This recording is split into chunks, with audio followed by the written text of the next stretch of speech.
Елате с мен в един семейен влог, в който се преобразявам като човек и прекарваме един ден спокойно като семейство.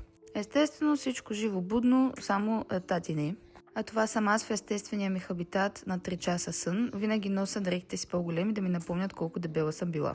Започваме с Рончо, който си чака гранулите и да пи на едно кафенце. Любимия стейшън на мама, всяка сутрин. Задължително и на принца трябва да пуснем едно кафе.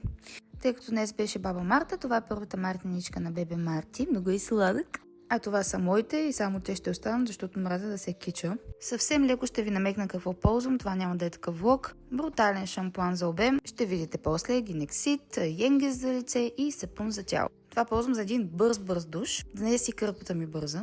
Супер набързо, взимам си на лакабине един ретинол, бруталната ми ампула за растеж на улисета. А благодарение на този продукт спрях да ползвам балсам за коса. Всичко ще ви покажа подробно друг път, просто в момента няма да е такъв влог. Слагаме на енгес едни бързи Milk Drops. Преди това нанесах ретинола и искам да видите глоа. За какво ми е да слагам повече грим? Не знам. А сега ще видите и обема от шампуана, който ползвам. Страшен е. Особено ако имате тънка коса, това е лайфсейвър ми, но както казах, ще ви кажа допълнително в друг влог. Сложихме лекия грим и сме готови. Гледайте го тук, мамчето прави са на готина. Тук даже се опитвам да ви покажа и бляска. Гледай какво става. Направо топ инфлуенсър. Облякахме Малчо, който не обича да му пече слънчице в личицето. То се личи.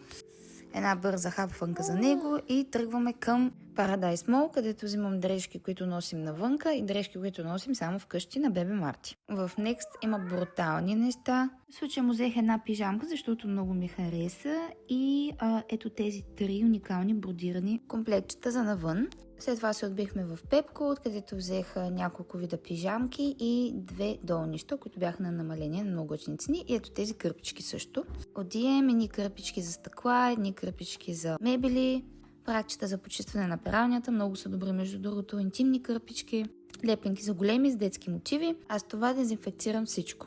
Това беше работата в мола и тръгнахме да хапнем една шкембе чорба в този хубав прекрасен слънчев български ден. Кръчмата, на която ходим, е в София. Казва се Воденицата и традиционните български ястия там са брутални. Днес на гости ни беше единия дядо на бебе Марти, затова решихме да го заведем там. Както виждате, обстановката е типично българска кръчма и този път също имаше доста хора, но аз забравих да снимам, хапнахме шкембе. Искам да ви покажа мъжа ми как прави изненади, вика ми отвори пералнята, че има нещо вътре. What? Много благодаря, явно съм била послушна. Ще има доста по-качествени видеа в бъдеще. Тук малко игра също и с бебе Марти, който естествено си изисква вниманието през целия ден. Опа, сладурчето на мама. След това беше време да си почине малко следобедно, слагам пижамката, една бърза дремка с бебе Марти. Време стана и за вечеря, но тъй като аз съм на диета, те си хапват тук пържолите, а аз едно вкусно суши от Хепи. Слагам си нощната лампичка, хапвам си, живота ми е хубав, мъжа ми е добре, детето ми е здраво и какво да ви кажа, простичко и супер приятно. Обичам си живота.